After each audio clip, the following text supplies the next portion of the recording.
Nearly home. Isn't home where we all want to be? Reba here for Realtor.com, the pros' #1 most trusted app. Finding a home is like dating. You're not just looking for a place to live, you're searching for the one. That's where Realtor.com comes in.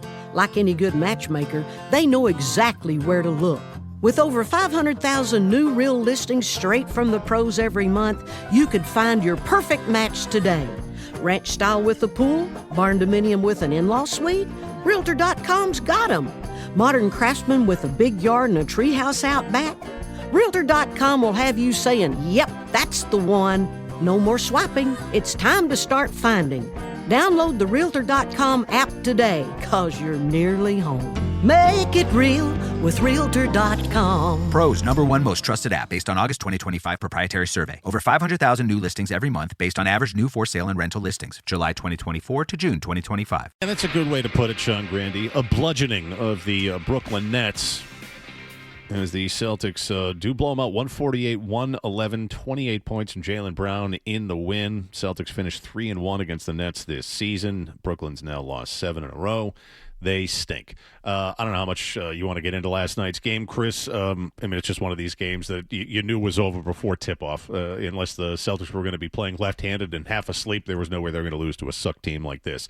More importantly, when's Jayson Tatum coming back? Because it does feel like there's more building by the day, and even just little things. You know, I think the social media feeds were abuzz last night with another tell. And that's for the first time this season.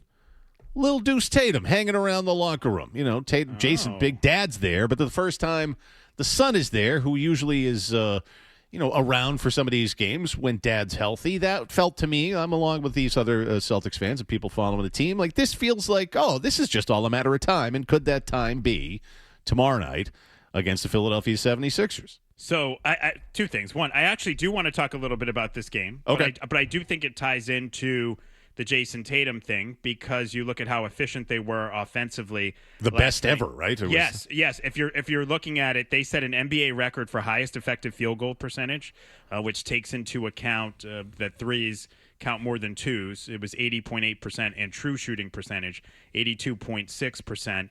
The 64.7% shooting from three set the NBA record for highest three-point percentage in a game with more than 20 or more threes attempted. So this was, record efficiency from them. And when you look at that a little bit, look, we know who it was against. It was against the Brooklyn Nets. But I think this is one of the things that factors into Jayson Tatum's mind here is coming back to this team. Am I going to step into the same ball-dominant role that I had before, in the same role that's going to allow me to be Jayson Tatum, or am I going to be the one that has to adjust? In other words, are they going to adjust for me, or am I going to have to adjust? I do think that plays into his mind. So schematically what they're doing, you think, is kind of a tune-up to basically plug him in as of late, or? Well, I do think that with Peyton Pritchard, but not in terms of the way they played last night. Okay. No, it's about they're coming back. He's coming back, and maybe in the beginning it's a little janky, right? Because he hasn't played in months. Yeah. And how willing are they to accommodate that for those stretches when you have an offense that's this efficient? Not that they're this efficient every night, but capable of being this efficient. And how many games are left here in the regular? 23. 23. So you were saying yesterday on Felger and Maz, you think the ramp up should be 18 for the to 20 postseason, games. 18 to 20. Yeah. So this has to happen soon. Soon. Yeah. So what's this about? Is it trying to get the big pop for the documentary that you continue to film? Has it already been filmed, so it's not really going to matter? Look, in a perfect world, you maybe do drop in tomorrow night if you're ready to go against 76ers. That's the most important thing of all. Are you ready to go? You got the doctor's clearance. You feel good, even if it's against lowly Charlotte here in the next couple of weeks. Then fine, come back. I would find it ridiculous if he is trying to maneuver this and thread the needle in a way for the biggest pop at home against the top opponent. Maybe that's the Thunder in a couple of weeks. If you need that kind of ramp up, and I'm with you. I thought maybe 15 games, but you're a bigger hoop head than I, so no, I mean, I'll go with you. It's just common sense, too. You probably would need 18 to 20. So this has to happen in the next few games. I mean, 20 is basically a quarter of a season. Yeah. So that's what you're giving him.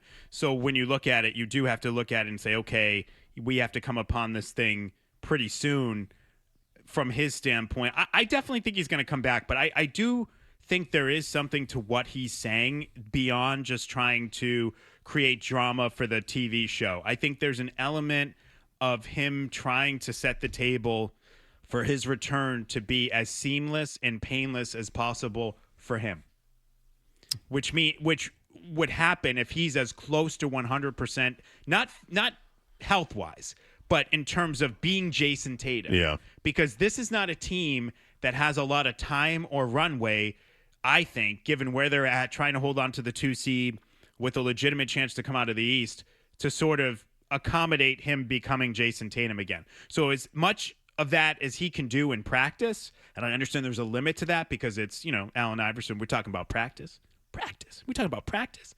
That sort of thing, I get it, but he's trying to make this a situation because I don't think, and B-Rob can chime in on this too, I don't think he's really comfortable like coming back and sort of being put a little bit on the back burner or a lesser role. I think he wants to come back and make sure he's still like front and center. Yeah, Brian, my back's to you. I can normally make eye contact with you when I'm sitting in my normal spot, but feel free to weigh in on this. What's your read on the Tatum return situation? Yeah, I agree with Chris on that in terms of like when he's talking about coming back, he's always been like, I want to be 100%. I want to feel like myself. And that reads to me like I don't want to be coming in off the bench. I don't want to be coming in, having to think about myself in terms of obviously the conditioning's going to have to be there. He's not going to come in and play 30 minutes out of the gate, but he also wants to start and feel good about what he's done over the last few weeks. And I think he's done a lot of scrimmaging from all accounts here, from all reporting. There's been no setbacks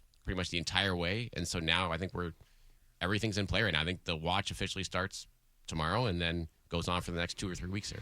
Yeah, I mean, I'm sorry to interrupt. 20 games, for him to get 20 games in, he could come back no later than this Friday against the Mavericks, which is a home game. Yeah. It would be a soft landing. Now, it's not. It's an ESPN game. I guess this is where I look at it, too. How much does this Peacock thing play into it? Does he have to come back in a game that's NBC Peacock? Well, I don't think that should matter. But if it's a big national game, ESPN, that would matter for the theatrics of the whole thing too. So next Friday could be the landing spot. That's 20 games. I mean, from the theatrics of it all. Again, maybe I'm reading too much into this, but Little Deuce being there last night. You tell me. So you're there at the Garden last night, right, B-Rob? Yes. I saw some people tweeting. Have they juiced up the pregame a little bit now? There's lasers or whatnot. That feels like a tell to me. Yeah, they do. I guess they mixed it up over the course of the season. To be honest, Jim, I don't pay attention to all that stuff, so I wouldn't be a good gauge of it. But it is, you could tell the buzz is in the building. People know this is coming now. And even last night, that place is banged out for the Nets. And so it's a matter of time at this point, and I think the crowd is starting to sense that. Yeah, there's I think it might have been John Corrales that tweeted someone. It's like, oh, all of a sudden they've juiced it up a little bit in the pregame. It's like, oh, what's this? What's this for? All of a sudden, you're getting ready for the return of Jayson Tatum. So let's get more on this from someone else who also covers the Celtics. We've spoke with him before, our guy Bobby Manning of CLNS Media. He will join us next here on the Sports Hub Celtics Show. And if you'd like to join us as well, 617-779-0985. The Sports Hub Celtics Show continues. Hi, I'm Sean Flaherty, managing partner of Catcher's Law Group. At Catcher's Law, we're proud of our roots. For more than 40 years, we've been part of this community, raising families, cheering for the Patriots, and fighting for our neighbors. Being named the official law firm of the New England Patriots isn't just an honor. It's a reflection of what we stand for: loyalty, strength, and community. Whether you've been hurt on the job or are suffering from years of physical wear and tear, we're here for you. Visit catcheslaw.com or call us today to schedule your free consultation. Who's watching your network when the threats come fast? Intra-Systems. Who detects, responds, and shuts attacks down day and night? Intra-Systems. Who powers advanced protection with Barracuda XDR before damage is done? Intra-Systems. Serving New England for 30 years. Access, security, trust. Intrasystems.com. News after these. All right, welcome back. Sports Hub Celtics Show. Jim Murray, Chris Gasper, Brian Robb covering the Celtics. We normally like to bring in a guest. Haven't spoke to him in about a month or so. Fresh back from the West Coast road swing. It's Bobby Manning covering the Celtics for CLNS Media. Hello and good afternoon, Bobby. On a fresh landline, too, eh? Yeah, I know how you guys like it over here, so that's That's good, man. I was happy to see this, too, because I saw your text coming. I'm like, oh, he's canceling. He's like, no, landline. Oh, he knows. Good man. Yeah, it's the opposite. I'm solidifying my commitment here. So, let me just ask this. From the West Coast road trip, it was you that asked Joe Mazzulla about the Tatum return, and he was kind of stone-faced and pissed about it. It was you that asked that, right? Yeah, the death stare. Yeah, that was me. Yeah, I mean, how do you feel about him? Like, at this kind of thing, you're just trying to do your job. That's a tough question. I mean, at this point, it's, this is year 4 of the experience, and started with, Gary, digging up Gary's articles from 10 years ago. That was the first weird Joe moment I remember from the first season, and we can probably rattle off, like, the top 25 list ever since of those kind of moments. So it wasn't unexpected. It was interesting that he did it in front of a national media group and with all the spotlight on that game, and all the Lakers reporters after were like, is that normal? I was like, yep. That's the experience. And, I'm so used to it at that point that I was just able to sit there in silence for, the 10 seconds or however long that was and just have the stare down. But, he came up after and was like, he thought that was the best way to handle it after the game, because they don't want to talk about the Tatum situation right now for one reason or another. Can feel however you want about that, but that's where they're at right now, and we're going to keep asking about it because it's a ginormous story. Yeah, it's the story surrounding the team, and the team's been obviously very successful, exceeding expectations. But it's just a thing. It's good to know that he came up to you afterwards. I like hearing that, but it's I get my back up about it anyway, Bobby, but I specifically know the reporter, whether it's you or B-Rob or Gary or something like that. I get a little extra pissed. I'm like, oh, just come on. They're just trying to do their job. But anyway. Yeah, and the backdrop to that was they practiced the day before out in L.A. We were there before, and Tatum's on the floor. He's, lacing up the shoes. Looks like he's about to practice. So we're like, all right, is he practicing today? Because he had obviously practiced with Maine before that. And Joe said they hadn't come up with a practice plan yet. So he pretty much dodged the question that day. And so the following day before the game, we're obviously going to ask if he practiced. And, of course, as these things go, we get the Shams report the next day that he's full go in practice and doing the 5-on-5. So, it was obviously a valid question, and I don't think he handled it great. I mean, there were people upset about the question. It was the most basic question in the world. Did he practice? Did he participate? And, we got the response that we did. So that being said, now that Tatum is practicing, he is doing 5-on-5 stuff with the actual Celtics, this is the $64,000 question that you guys are asking Joe, and I'm going to turn it around and ask you, how close is Jayson Tatum to a return? And the second part of that would be, who makes this final call here, I guess? Is it he has to hit a certain benchmark and it's a go, or could he hit that benchmark and then say, you know what, I need a little more time?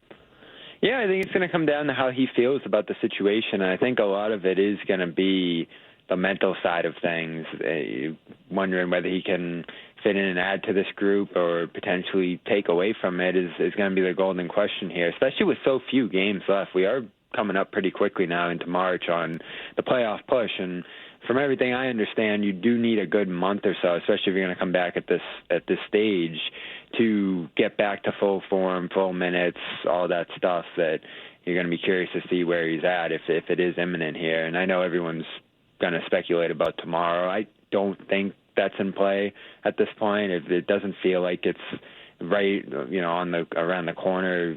It's at least according to that Shams report, if it's true that he still needs to get the calf strength even and get the conditioning down. So it's close.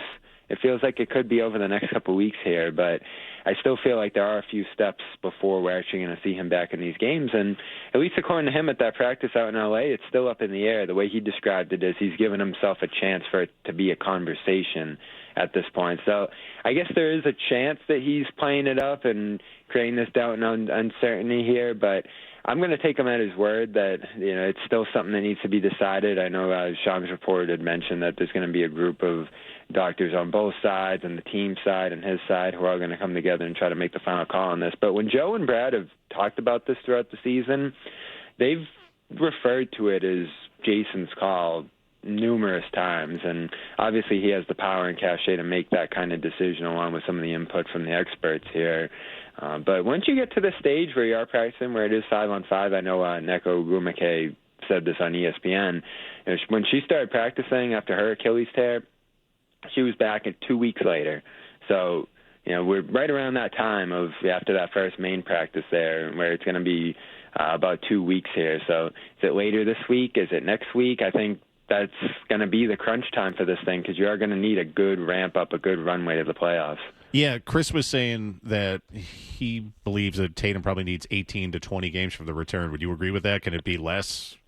I think when you have less, it's going to be tough to get back to where you want before a playoff. And now, obviously, there's a week between the end of the regular season and the playoff line where you're going to have numerous practices, because the Celtics aren't going to be in the play-in mix while that's going on. So they're in a good position from that standpoint, where there actually is an extra week on top of the time left in the regular season.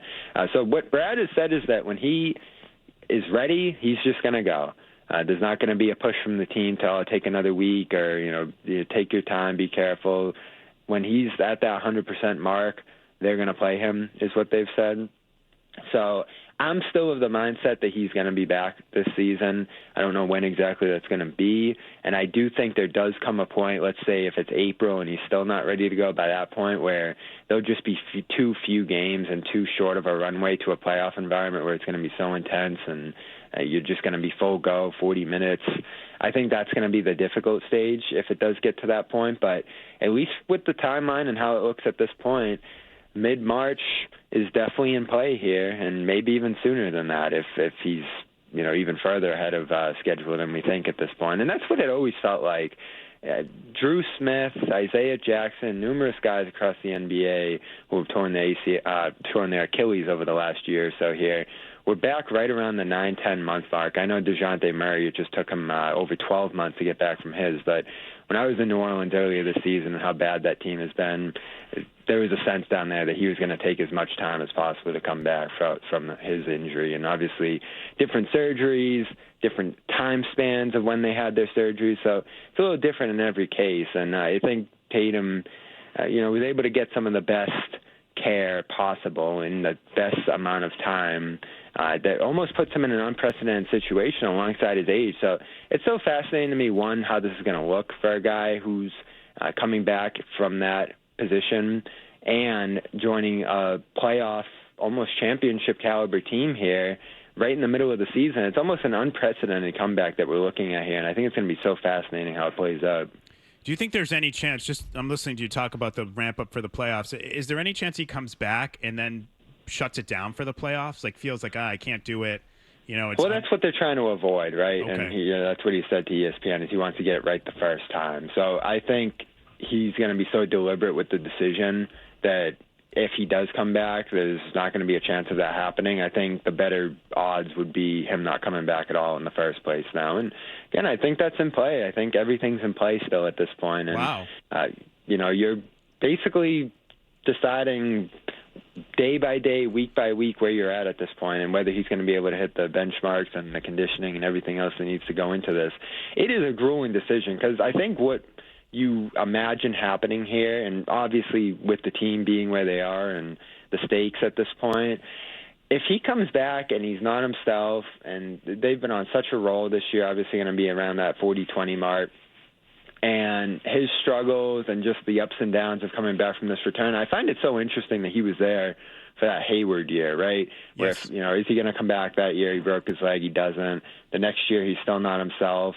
There's a lot of consternation overall. Hayward's starting, Jalen's coming off the bench, all this stuff. And that season just ended up being a disaster in part because of the slow reacclimation of Hayward.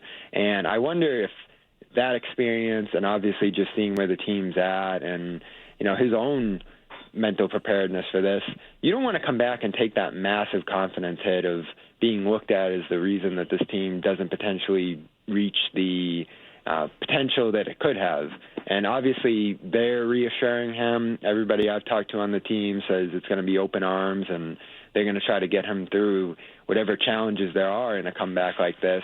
But in terms of the long-term outlook for this team, you want Tatum to come back at the position where he's most confident and most able to be himself. And that's how he has looked at it too here. Because what you don't want to see is him to come back too soon, really struggle, for that to be a reason that they don't reach the potential that they look like they can as a team this year, and then have all that noise and all that criticism and all that blame falling on him. I mean, that's where you start to potentially damage your long-term mental fortitude as a player, and just where he's going to go into the future. There is an upside, I think, and I think he'll be back this season, but there is an upside. There is an argument to just have that full training camp, have that full runway into next season, and then come back as that full version of yourself. We all remember how Kevin Durant did it, right? It took him like 16 months, and he hit the ground running and was the same exact guy at that point. So I'm sure this has to be a grueling decision at this point, because his goal, obviously, was to come back this year. And once you get to that final stage, that's where you do have these doubts, and that final hurdle is the toughest after all the progress you made.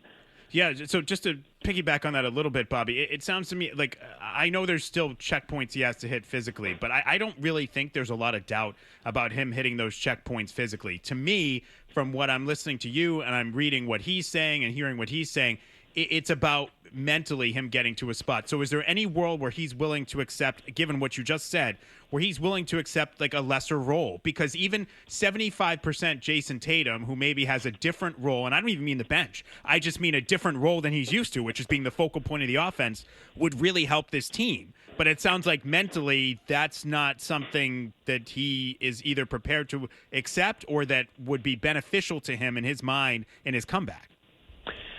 Yeah, I think that's going to be the fascinating part, because they've played so well around what they're doing right now. And I think he has mentioned, too, not wanting to disrupt what's going on here. And I think it's going to be necessary both physically, from a minute standpoint, and just from the team's success standpoint, for him to step into more of a complementary role. And all those things will help them, right? The rebounding, the defense, the passing, all of that. And if it is a bench role, I don't imagine that being the case, but there would be some argument to having Brown and Tatum attacking layers, having one of them on the court at all times, having Tatum lead the second unit. Like, I don't think that would be the craziest idea in the world, especially initially if he is on a minutes restriction, and having that be their identity. Obviously, Simons was in that role earlier this season and thrived there.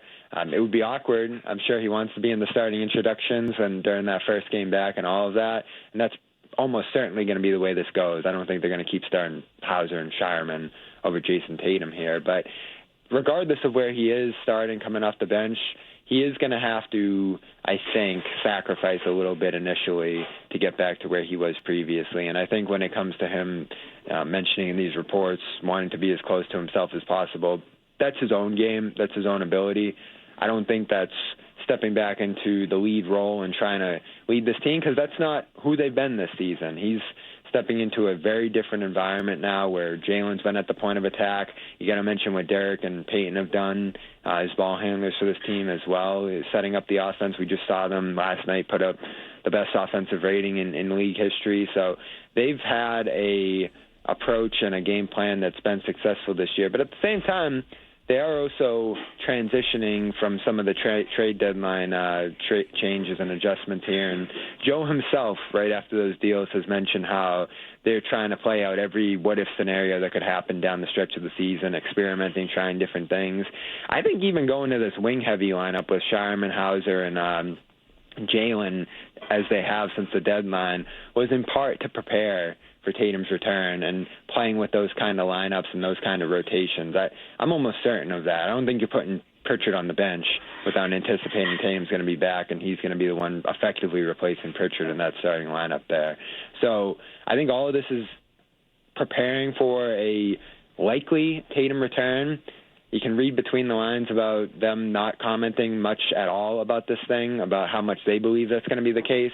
And even Tatum, with his own hyping up of this return process and the documentaries and everything else, it is hard to imagine going through all of those steps without actually making that return this season. So I'm very confident that we're going to see him on the floor by the end of the year. Yeah, I mean, it just feels like it's all a matter of time. Talking to Bobby Manning, covering the Celtics for CLNS Media. So it's been, I think, a little more than a month since we last had you on, Bobby. And this was, I just want your overall thought, because, again, this was looked at as a, to use the Sean Grandy term, gap year for the Celtics. Currently have the fourth best record in the entire NBA, doing it without Jayson Tatum. Are you kind of blown away in how they've really exceeded everyone's expectations? Because I thought maybe I thought people were way too low going into the season. I think we talked about this maybe a month ago when we talked to you. Like, the talk of them being a play-in team was crazy to me. Maybe third, fourth seed in the East. But where they are have even blown me away. Yeah, for sure. I think when you look at the amount of guys who have stepped up and exceeded expectations, among the unknowns, the guys who have little to no experience in the league, along the middle tier of the roster, you would have loved one of those guys stepping up, Keita, maybe, as he has here. But to have Hugo Gonzalez and Shireman now emerging as a starter and Jordan Walsh going on the run that he did throughout the middle portion of the season, that was all completely unforeseen. And the reason that I think the team is gone to the level that they have overall. Obviously, you could have expected Jalen taking a huge step and Pritchard and White. Like, that was all stuff you could have pictured. The unknowns, Hugo Gonzalez, who, if people want to say he's played 0 NBA games this year, I don't think that would have been a surprise. Instead, he's played pretty much every night he's been available and has been great defensively, guarding Luka Doncic in the LA game. All that stuff has just been fascinating to watch. Luka Garza coming in and having a great stretch that he did before the Vucevic trade. That stuff has blown my mind. The team's overall success, and I know Al Horford mentioned this when we were out in San Francisco during the West Coast swing, they would win a lot of games when guys were out, Tatum, Brown, both, over the last couple of years here. And so that did make you imagine some of the interchangeability and the coaching success that this team has had, allowing them to get by and be good. Like, in my mind, maybe like 45, 48 wins would have been the peak of the season, but they're going to get over 50, it feels like here, which is unimaginable. The health of the team has been a significant reason why as well. They've, aside from Tatum, been almost perfectly healthy this season. In fact, I think Oliver Dean, one of the ESPN analysts, put out that they've had the fewest losses added due to injuries of any team in the NBA this season, Tatum aside. So they've been fortunate in that sense, but also effective from a coaching standpoint of putting everybody in position to succeed, getting the absolute best out of everyone here. And when you do look at the way that they just manipulate every game and the small details, I know my co-host on the Garden Report, John, has said this, like, it's almost Belichickian in a way, during his peak of coaching, the way that they've just gotten every little piece and have just micromanaged every game. Some of these coaching matchups night to night, it's just no contest. And I think, Jalen's going to get some MVP buzz, and deservedly so this year. Joe should be the runaway Coach of the Year winner when you think about where people saw this team tanking, being among the worst teams in the league, to being a finals contender. I know Detroit's had a great season, and Phoenix and a few other teams should be in the mix in that conversation, but no team has exceeded expectations to the level that the Celtics have this year. And Jalen's been great. Numerous players across the team have been great, but you look at this coaching staff right now, and I think that's where the most credit goes. They have just gotten an unbelievable amount night to night out of this group. All right, great stuff as always, Bobby. Good to talk to you. Appreciate you getting on a landline to do it as well. We'll talk to you soon. Talk to you guys. Great chatting Thanks, with Bobby. you. Great stuff, man. And find him on Twitter, X, @RealBobManning. Bobby Manning covering the Celtics for CLNS Media. All right, see you lined up. We'll get to your calls and thoughts on Tatum's potential return. Imminent return, really. And anything Celtics related at 617-779-0985. One line open if you want to join us. We'll get to those calls coming up next here in the Sports Hub Celtics Show. Hi, I'm Sean Flaherty, managing partner of Ketch's Law Group. And for over 40 years, Ketch's Law has been more than just a law firm. We've been your neighbors. We've stood with New England families through good times and through tough times. That's why the New England Patriots chose us to be their official law firm, because we know what this region is built on: hard work, grit, and loyalty. At Ketch's Law, we fight for workers who are injured on the job, families who have been wronged, and neighbors who need a voice. When you need someone in your corner, turn to the team that's been here for decades. Visit catcheslaw.com today. Who's watching your network when the threats come fast? Intra-system. Who detects, responds, and shuts attacks down day and night? Intra-system. Who powers advanced protection with Barracuda XDR before damage is done? Intra-system. Serving New England for 30 years. Access, security, trust. Intrasystems.com. You're listening to the 98.5 The Sports Hub Celtics. Some of the commentary on Jayson Tatum's imminent return, a little bit overdramatic. Oh, how are they going to do it? You figure it out. I mean, it's a good problem to have, and it was a great point I thought Felger brought up on Felger and Maz this week. In no other sport, Chris, can I ever remember a star being talked about this way. The example I brought up was in 2012.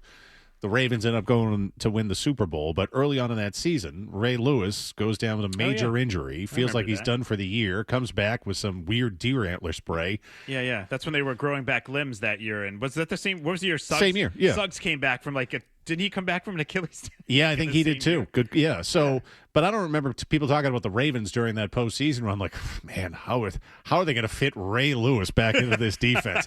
Oh, I mean, what a burden. I mean, how are they going to figure this out? You figure it out with star players, but in the end, and I think part of this is because of the season that Brown's having too, because he's on this MVP caliber season. And they have been playing with a faster pace. I get it, but you figure it out, guys. It's not that big of a burden. Yeah, no, but I think the burden starts with Tatum and his willingness to accept, I would say, a lesser role. I was not going to use the word lesser, but yeah, that's basically what it is. I Reduced. was going to say an amended role. Yeah, at least to start. That doesn't mean by the time the playoffs come around, if you use these 18 to 20 games to ramp up, and you get back to being like the full Jayson Tatum, then that's going to be your role for the playoffs. But I think his expectation was based on what people were saying and the way the season was expected to go was when he came back, the priority was going to be getting Jayson Tatum back to Jayson Tatum. That's not the priority. The priority is winning games and getting seeding for the playoffs and getting prepared for the playoffs. So, when I read quotes like this one, which came from when he talked in L.A., and John Corrales had this in one of his reports, I think it's just important that I've worked this hard to just kind of get myself in a position where it could be a conversation. I think we've done a really good job of that thus far.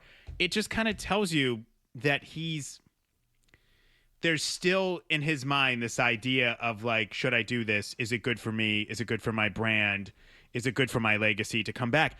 When it's, to your point and Felger's point, obviously so good at the team. It's very good for the team, even if he's 70-75% of what he normally is. So I think there's this running calculus in his mind of how much he can help the team versus how much he might hurt his standing in the league / his legacy / his brand if he comes back and he's not embraced as the full Jayson Tatum and his role isn't the usual Jayson Tatum role.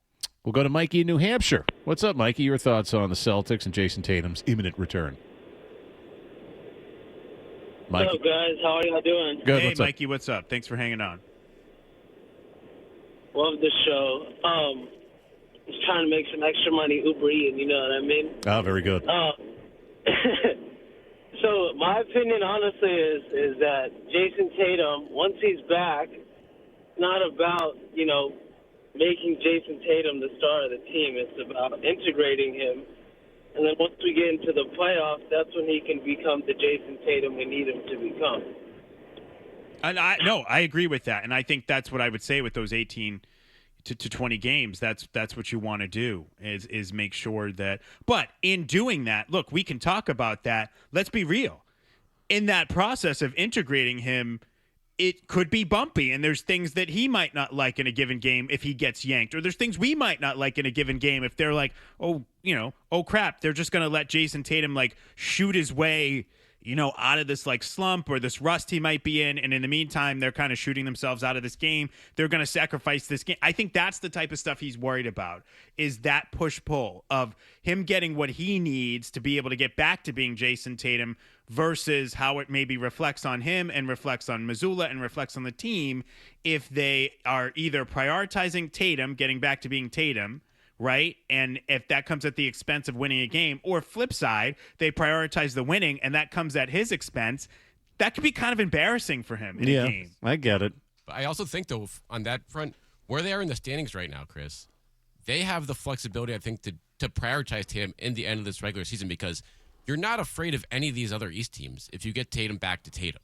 So if you lose a couple games in the regular season and get the 3 seed or the 4 seed instead of the 2 seed, in my mind, that's not a big deal as long as you're getting Tatum to back where he needs to be for the second round because this team can go in and beat the Knicks on the road. You're right. But that's not gonna. That sounds great, but it's not gonna look great when it's happening. No, that's fair.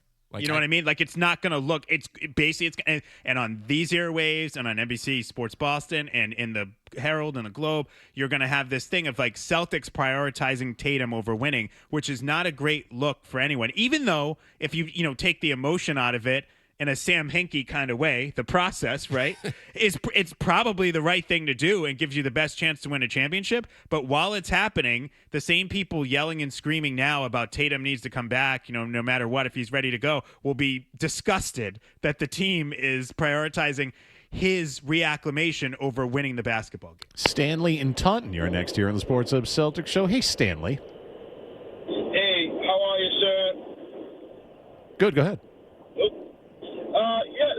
So I've come to the conversation with friends and close family. Jayson Tatum, as much as I love the guy, I think he should sit out. And if he does come back, he needs to just come off the bench, like you guys just said, to get his rhythm.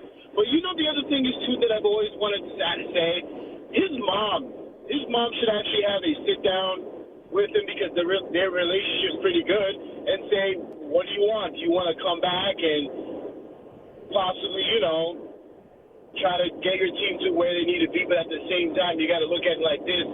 I'm going to let you go on that, Stanley, because it sounds like you're calling from the bottom of an elevator shaft. I'm sure his mom and other people are in his ear. Yeah, I'm sure they're giving him advice. Those are people that he trusts, and that's good. And you have to have a support system. So I'm sure that's. But to not come back, the first thing he said, if you're scrimmaging with a real team 5-on-5, it's imminent. You're coming back. You're not doing this for show and then deciding. Unless you decide it's not in your best interest. The only way he wouldn't come back at this point is if he says, you know what, I felt a twinge. I don't trust it. I don't want to come back. That's it. And I'll respect that. And Everyone I think the team would too. Yeah, I think it's ultimately. Look, here's what I would say about it. I don't think there's going to be any physical impediment to Jayson Tatum returning. I think he will get cleared if he continues on this track, unless there's some unforeseen setback.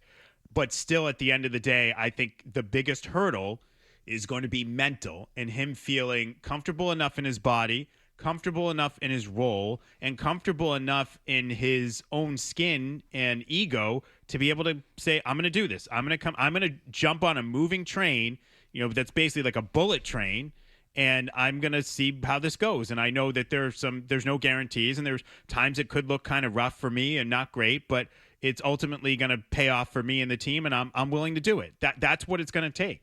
Couple open lines, rather, if you want to continue to weigh in on the Celtics as we'll get to wrapping up the Sports Hub Celtics show. If you have any leftover thoughts about Tatum's imminent return, the team overall, how hot they've been, anything Celtic related, get them in now at 617-779-0985. Wrap up with these calls next. This is the Sports Hub Celtics show. Hi, I'm Sean Flaherty, managing partner of Catches Law Group. At Catches Law, we're proud of our roots. For more than 40 years, we've been part of this community, raising families, cheering for the Patriots, and fighting for our neighbors. Being named the official law firm of the New England Patriots isn't just an honor. It's a reflection of what we stand for: loyalty, strength, and community. Whether you've been hurt on the job or are suffering from years of physical wear and tear, we're here for you. Visit catcheslaw.com or call us today to schedule your free consultation. That was part of Jaylen Brown's 28 points that he had in last night's 148-111 win over the Brooklyn Nets. And that drive to the rim brought to you by Chevy. Get a closer look at Chevy's award-winning lineup at your New England Chevy dealers. Find exciting offers, too, on the powerful Silverado and feature-packed all-new Equinox. You had a leftover thought on last night's game and Jaylen Brown in particular, Chris? Yeah, I had some concern that maybe Jaylen Brown was wearing down at this point in the season. Coming out of the All-Star break, he really hadn't shot the ball very well in 4 games, and he missed that game against Phoenix. He was shooting 22% from 3, 41.4% overall. I felt like he needed a game like that last night to get back on track. I mean, Obviously, you're not going to shoot as well. You're not going to shoot 75% from the field in every game, but he made all 4 of his 3-pointers, which I thought was big, and I thought he needed a game like that just to kind of get back on track a little bit and assuage at least, my concerns that maybe he was wearing down just because he's had such a heavy workload all season long, and it seems like they are managing a little bit of a knee injury or some knee pain with him. Just trying to make sure, with the back-to-back that he didn't play both games of that. So that was promising. And then Nikola Vucevic, I thought that the performance you got from him was notable in terms of what he was able to do. 28 points, 9 of 13 from the field, hit all his threes, added 11 rebounds and 4 assists in just 25 minutes. But it was the reads he made. It was the way that he played. And I thought that... Well, I'm sorry to cut you off, but he needed a bounce back because he was terrible in that game against Denver. He was. No, you're right. And I think he needed a bounce back too. And I also thought it was interesting what Mazzulla said after that game. He said, I thought tonight Vooch looked really comfortable in his offensive reads and in his offensive screening, and he unlocked a lot of stuff for us. So he's got to keep getting better at those, just reading different matchups, making the right play. We forget. I mean, they made this trade for Vucevic. He's joining this team on the fly too and trying to fit in, and he's a guy that can be a weapon for them, but he has to find a role and find a rhythm with this team. I thought last night went a ways towards being able to do that. So I thought, if you look at it, obviously I know the Nets are not interested really at this point in the season in winning games, and they're not the greatest gauge of where the Celtics are at. But I looked at it and said this could be a confidence booster for the Celtics, and the way they produced offensively, especially those 2 guys, stood out to me and is a little bit of a confidence booster in my mind for me and also for the Celtics moving forward. And with Vooch too, all you need to be is a 4th or 5th option on this team when Tam gets right. And so his whole career he's been the 2nd or 3rd guy, but now if he can get the great looks he hasn't gotten in Chicago or Orlando a lot of the time, that's big. And the other thing too, going back to Jaylen, the rebounding has been unbelievable for him. He has been an absolute beast on the glass in terms of that burn you're talking about, Chris. And for him to be able to do this with the shooting nights we saw last night is why should be rightfully in a top 5 MVP conversation. Let's go to Justin and Lynn with a thought on the Celtics. Hello, Justin. Hey, Jim, I just had a thought on the Celtics from last night. And the Celtics, you can't really gauge off of last night's game, but as the season is going on, they've been really impressive. And I'm not gauging it off of last night because the Nets really stink. No, but I think they do. I mean, they're a wretched team. They've now lost 7 in a row, but there were certain guys that I think did need to have a confidence-boosting tune-up, and you got that last night. Yeah, also, if you look at the Celtics and where they're at, I mean, they're leading the league in points per game allowed. They're allowing the fewest points per game. The only team on the season with a higher offensive rating than them is the Denver Nuggets. If you're looking at what they've been able to do since, I always use this as a line of demarcation, that terrible game against Utah when they shot, 10 for 51 or 11 for 51 from 3.